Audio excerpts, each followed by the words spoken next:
America வாஷிங்டனில் உள்நாட்டு நேரப்படி வியாழக்கிழமை இரவு ட்ரம்புடன் நடைபெற்ற விவாதம் 81 வயதான ஜோ பைடன் இன்னும் ஒரு தவணைக்கு அதிபராக பதவி வகிக்க முடியுமா எனும் கேள்விகளுக்கு முற்றுப்புள்ளி வைக்கும் என அவரது ஆதரவாளர்கள் நம்பியிருந்தனர். ஆனால் பைடனின் கரகரப்பான குரலும் குடியரசுக் கட்சி வேட்பாளரான டொனால்ட் ட்ரம்பை அவர் எதிர்கொண்ட முறையும் அந்த நம்பிக்கையை சிதறடித்து விட்டதாக கூறப்படுகிறது. இவ்வாண்டு நவம்பர் 5ஆம் தேதி நடைபெறவுள்ள அமெரிக்க அதிபர் தேர்தலில் போட்டியிட 78 வயது ட்ரம்பும் பைடனும் உடல் ஆரோக்கிய ரீதியாக தகுதியானவர்களா என்ற கேள்வி எழுந்துள்ளது.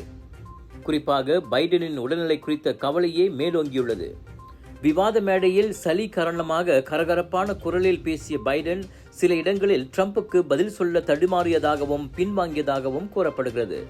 ட்ரம்ப் அடுக்கடுக்கான குற்றச்சாட்டுக்களை முன்வைத்தார்.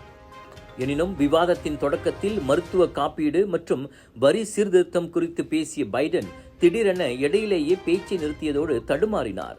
அதனால் அவர் என்ன பேசுகிறார் என்று எனக்கு புரியவில்லை, அவருக்கே புரிகிறதா என்பதும் கேள்விக்குரிய என ட்ரம்ப் கிண்டலாக கூறியது பைடன் ஆதரவாளர்களை அதிர வைத்துள்ளது.